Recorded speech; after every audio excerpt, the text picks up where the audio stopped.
My fellow Americans, we have endured a week such as no nation should live through, a time of violence and tragedy. For a few minutes tonight, I want to talk about that tragedy, and I want to talk about the deeper questions that it raises for us all. I am tonight appointing a special advisory commission on civil disorders. Governor Otto Kerner of Illinois has agreed to serve as chairman. Mayor John Lindsay of New York will serve as vice chairman. Its other members will include Fred R. Harris, the senator from Oklahoma, Edward W. Brooke, United States Senator from Massachusetts, James C. Corman, the United States Representative from California, 22nd District, Los Angeles, William M. McCullough, the U.S. Representative from the state of Ohio, the 4th District, I.W. Abel, the President of the United Steelworkers, Charles B. Thornton, the President, Director, and Chairman of the Board of Litton Industries, Incorporated, Roy Wilkins, the Executive Director of the NAACP, Catherine Graham Payden, the Commissioner of Commerce of the state of Kentucky, Herbert Jenkins, the Chief of Police, Atlanta, Georgia. The Commission will investigate the origins of the recent disorders in our cities. It will make recommendations to me, to the Congress, to the state governors, and to the mayors for measures to prevent or contain such disasters in the future. In their work, the Commission members will have access to the facts that are gathered by Director Edgar Hoover and the Federal Bureau of Investigation. The FBI will continue to exercise its full authority to investigate these riots in accordance with my standing instructions and continue to search for evidence of conspiracy. But even before the Commission begins its work, and even before all the evidence is in, there are some things that we can tell about the outbreaks of this summer. First, let there be no mistake about it. The looting and arson and plunder and pillage which have occurred are not part of a civil rights protest. There is no American right to loot stores or to burn buildings or to fire rifles from the rooftops. That is crime, and crime must be dealt with forcefully and swiftly and certainly under law. Innocent people, Negro and white, have been killed. Damage to property owned by Negroes and white is calamitous. Worst of all, fear and bitterness which have been loosed will take long months to erase. The criminals who committed these acts of violence against the people deserve to be punished, and they must be punished. Explanations may be offered, but nothing can excuse what they have done. There will be attempts to interpret the events of the past few days.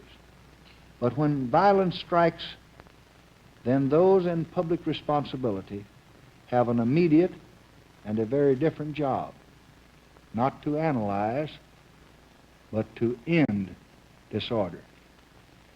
That they must seek to do with every means at our command, through local, through police and state officials, and in extraordinary circumstances where local authorities have stated that they cannot maintain order with their own resources, then through federal authority that we have limited authority to use. I have tonight directed the Secretary of Defense to issue new training standards for riot control procedures immediately to National Guard units across the country. Through the Continental Army Command, this expanded training will begin immediately. The National Guard must have the ability to respond effectively and quickly and appropriately in conditions of disorder and violence. And those charged with the responsibility of law enforcement should and must be respected by all of our people. The violence must be stopped quickly, finally, and permanently. It would compound the tragedy, however, if we should settle for order that's imposed by the muzzle of a gun. In America, we seek more than the uneasy calm of martial law. We seek peace that's based on one man's respect for another man and upon mutual respect for law. We seek a public order that's built on steady progress in meeting the needs of all of our people. And not even the sternest police action, nor the most effective federal troops, can ever create lasting peace in our cities. The only genuine, long-range solution for what has happened lies in an attack mounted at every level upon the conditions that breed despair and breed violence. All of us, I think, know what those conditions are. Ignorance, discrimination, slums, poverty, disease, not enough jobs. And we should attack these conditions not because we are frightened by conflict, but because we are fired by conscience. We should attack them because there's simply no other way to achieve a decent and orderly society in America. In the past 3.5 years, we have directed the greatest governmental effort in all of our American history at these ancient enemies. The roll call of those laws reveals the depth of our American concern. The Model Cities Act, the Voters' Right Act, the Civil Rights Act, the Rent Supplement Act, Medicare and Medicaid, the 24 educational bills, Head Start, the Job Corps, the Neighborhood Youth Corps, the Teachers Corps, Manpower Development and Training, and many, many more acts too numerous to mention on television tonight. And we will continue to press for laws which would protect our citizens from violence, like the Safe Streets and Crime Control Act now under consideration in the Congress, and the Gun Control Act. And our work has just begun. Yet there are those who feel that even this beginning is too much. There are those who would have us turn back even now at the beginning of this journey. Last week in Congress, a small but important plan for action in the cities was voted down in the House of Representatives. The members of that body rejected my request for $20 million to fight the pestilence of rats. Rats which prowl in dark alleys and tenements and attack thousands of city children. The passage of this legislation would have meant much to the children of the slums. And a strong government that has spent millions to protect baby calves from worms could surely afford to show as much concern for baby boys and girls. And there are some tonight who feel that we cannot afford a Model Cities program. And they reduced my request for funds this year by 2/3. And there's some who feel that we cannot afford additional good teachers for the children of poverty in urban areas, or new efforts to house those that are most in need of housing, or to aid in education to those who need to read and write. Theirs is a strange system of bookkeeping. I believe that we should be counting the assets that these measures can bring to America. Cities richer in opportunity, cities more full of promise, cities of order and progress and happiness. Instead, some are counting the seeds of bitterness. This is not a time for angry reaction, but I think it is a time for action, starting with legislative action to improve the life in our cities. The strength and the promise of the law are the surest remedies for tragedy in the streets. But laws are only one answer. Another answer lies in the way that our people respond to these disturbances.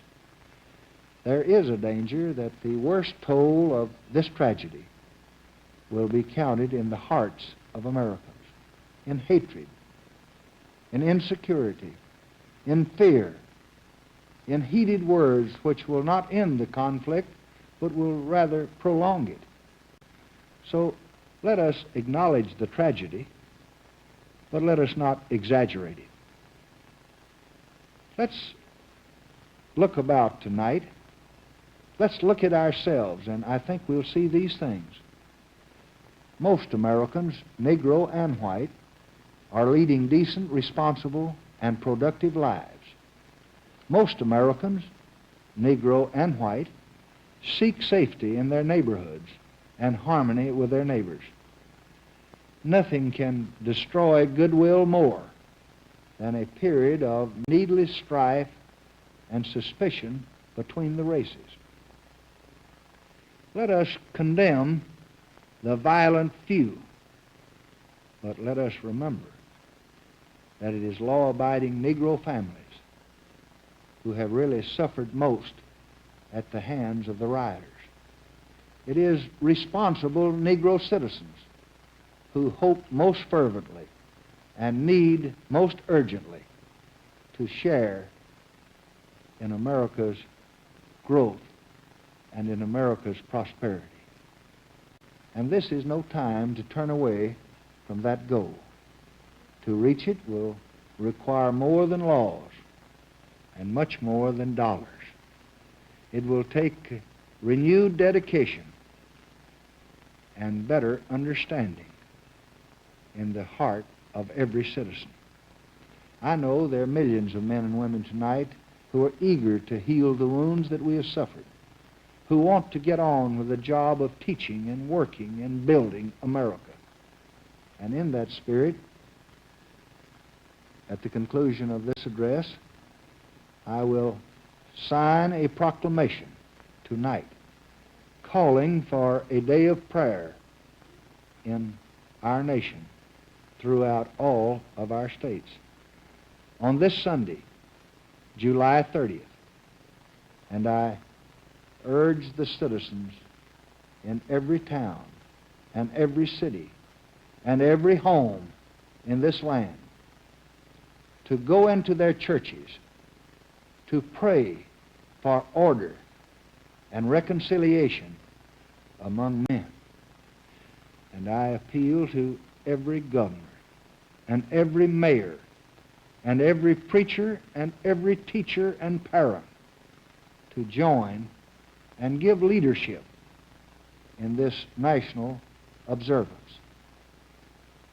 This spirit of dedication cannot be limited to our public leaders. It just must extend to every citizen in this land. And the man who speaks to break the peace must feel the powerful disapproval of all of his neighbors. So tonight, I call upon every American to search his own heart. And to those who are tempted by violence, I would say this: think again. Who is really the loser when violence comes? Whose neighborhood is made a shambles?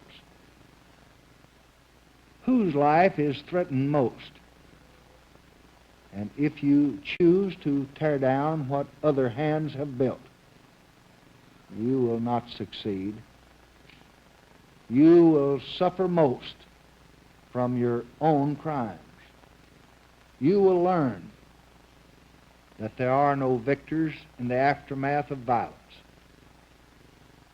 The apostles of violence, with their ugly drumbeat of hatred, must know that they are now heading for ruin and disaster. And every man who really wants progress or justice or equality must stand against them and against their miserable virus of hate. For other Americans, especially those in positions of public trust, I have this message. Yours is the duty to bring about a peaceful change in America. If your response to these tragic events is only business as usual, you invite not only disaster but dishonor. So, my fellow citizens, let us go about our work. Let us clear the streets of rubble and let's quench the fires that hatred set. Let us feed and care for those who have suffered at the rioters' hands. But there be no bones or no reward or no salutes for those who have inflicted that suffering. Let us resolve that this violence is going to stop and there will be no bonus flow from it. We can stop it. We must stop it. We will stop it. And let us build something much more lasting. Faith between man and man. Faith between race and race. Faith in each other. And faith in the promise of beautiful America. Let us pray for the day when mercy and truth are met together, righteousness and peace have kissed each other. Let us pray and let us work for better jobs and better housing and better education that so many millions of our own fellow Americans need so much tonight. Let us then act in the Congress and in the city halls and in every community so that this great land of ours may truly be one nation under God with liberty and justice for all. Good night.